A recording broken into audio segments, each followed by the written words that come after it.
Hey guys, welcome to the Nick Ibarra podcast, or Coffee with Nick podcast. I am Nick Ibarra. I'm your host. This is episode number 3. We've done a little bit of changing around the aesthetics. I got me a better microphone. I was using a lapel mic that I had used for gym purposes in the past, and it was hard to hear. I noticed it myself, but I also had a couple people reach out and say, hey man, it's hard to hear without turning it up all the way. I also wanted to start doing my notes from a computer because I type a lot faster than I write, and my writing's pretty sloppy. Plus, it just adds to the aesthetics of what you're seeing. So, today I want to discuss. It started with a conversation with a couple of guys at the gym, both of them about my age, mid-40s. One mid-40s, late 40s, one late 30s. And we were talking about, all three men, myself and these two guys, are relatively successful financially, have good families, good marriages, that type of thing. And one of the guys had said something to the effect of, the hard part a lot of times about having brought this type of success into my life is that people don't see what it took to get here. And I think that it is a very accurate statement because all three of us agreed that, yes, there are going to be some people that get into business or have very successful lives, that things were handed to them, or at least they didn't go through any sort of serious struggles building a business or just coming up in their childhood, anything like that. But there are a lot of people that did struggle. And so what I want to do today is kind of talk about that.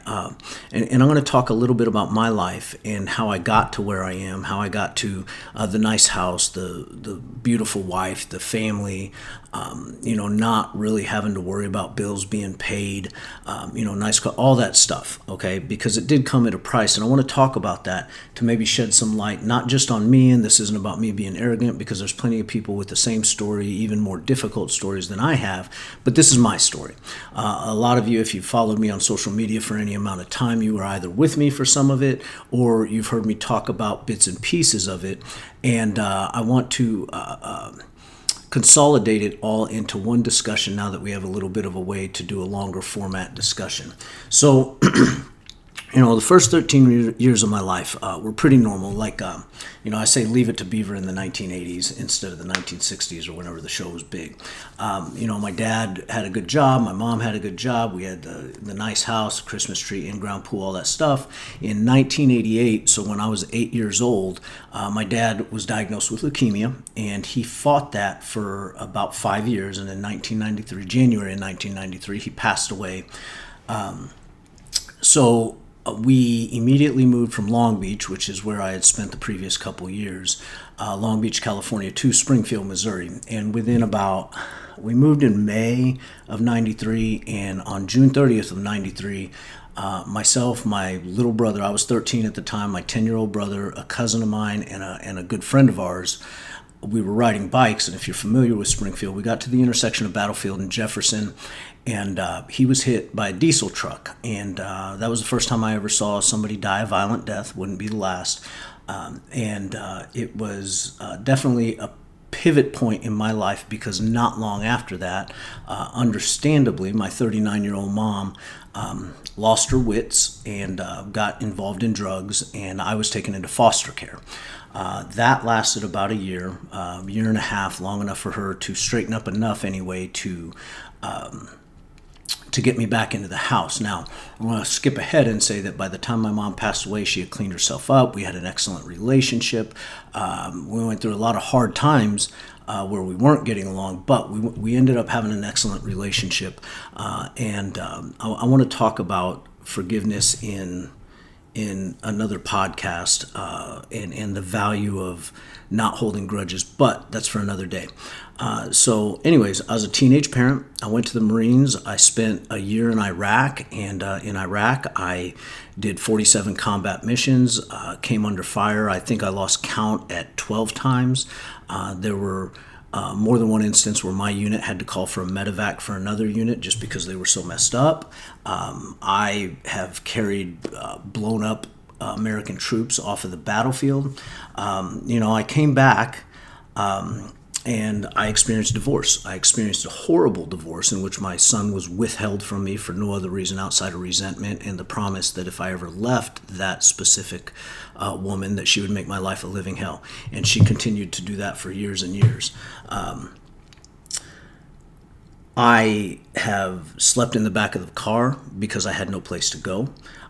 When I got divorced from that same woman, I ended up being in an 800 square foot house that probably couldn't have passed code for the city. And I slept on an army cot, and my only form of entertainment, this fly is going to piss me off. The only form of entertainment I had was my cell phone and Netflix. Space heaters, there was no central heat or AC. I've worked in jobs, industrial jobs, where I have been in 100-degree coal plants covered in dust putting on conveyor belts. In that same job, I have been in ice storms trying to cook conveyor belts together. Miserable conditions on both ends of the temperature spectrum. Then after I left that job, after I left a few jobs, primarily after graduation, I got involved in the legal field.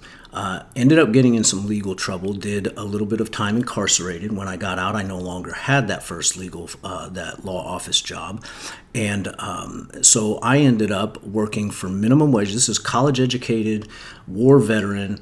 I had been involved in politics in the past, and my decisions led me to a place where I was making minimum wage part-time, cutting frozen meat for 4 to 5 hours a day. Not an ideal situation for where I had been in the past, but my decisions landed me where I was. Ended up getting a better job after that a better job, after that a better job, and I ended up spending 6 years as a family law paralegal. And one of the things that I took away from that, and one of the biggest struggles, was the emotional struggle of seeing people that would have otherwise been decent people be horrifically resentful and vindictive, to the point of, I've seen situations where there was fathers willing to let their children go homeless because they didn't want to give a single dime to the mother out of resentment. I've seen mothers, after all evidence was brought in, depositions were done, there was literally no reason that the mother could explain why she had not let her soon-to-be ex-husband see the children in months and months and months. And so just very, very hateful behaviors. And so, when I decided to do personal training in 2018, I knew that it was going to be an uphill battle. And so in 2018, I started personal training. I was still at the law firm, and it started off with me offering free sessions to people just to say that I had clients, and if I could get some transformations, I could have some before and after pics. After that, I started picking clients up, and within a couple years, I was doing really good, but not good enough to leave the law firm. And so what was happening was I was waking up at 4 o'clock in the morning, going and training myself, training a couple clients, going to the law firm for 8 to 10 hours, and then leaving the law firm to go back to the gym to train more clients. On the weekends, I was training all weekend, all day Saturday, and I think I did half days on Sunday. I missed holidays. I missed birthdays. I missed funerals. I missed a lot of watching my kids grow up for 3 years because I had a dream that I wanted to chase, and I was determined to succeed.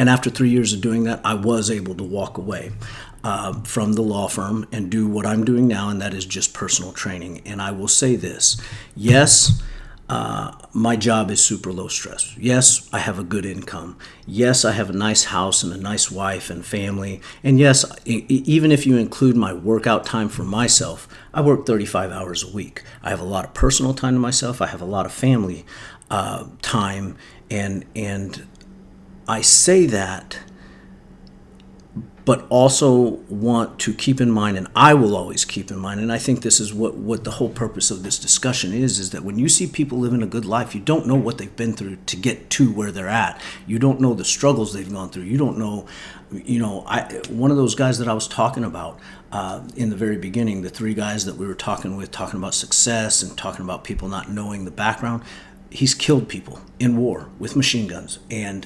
We don't know what people are going through. We don't know what they've gone through to get to where they're at, especially when they're successful.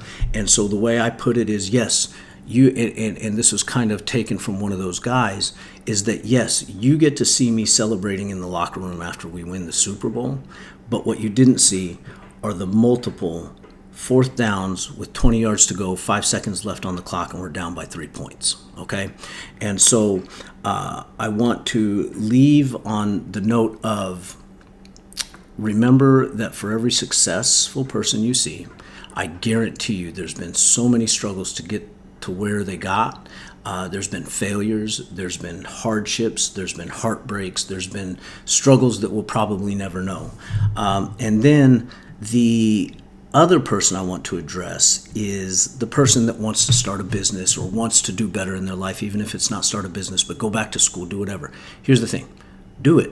You just do it. I've talked to so many people that buy me lunch and say, hey, how did you do it? And I will give them a roadmap on how to do it, and then they do nothing, because it's easier to sit stagnant and know the hell that you're in than go out into the desert and not know what you're going to face. But I'm telling you this, you get out into the desert, you do what you have to do to survive, and you never quit walking forward, you never quit taking that next step, and success will happen eventually. You have to be patient, you have to be persistent, you have to be disciplined, and you have to be focused. And to me, that's what success is about. Having goals, figuring out the roadmap, and chasing them until you get to where you're going. And then setting new goals to do new things. For instance, this podcast. This is a goal that I've had for a while. I'm just getting started, and thus far, I'm really enjoying what I'm doing, the feedback I'm getting. So for all of you guys who have been out there and already subscribed, viewed, and given me good feedback, and honestly, a little bit of constructive criticism, which I'm never afraid of, I really appreciate it, and I hope you stick around. So you guys have a good day. We'll talk soon.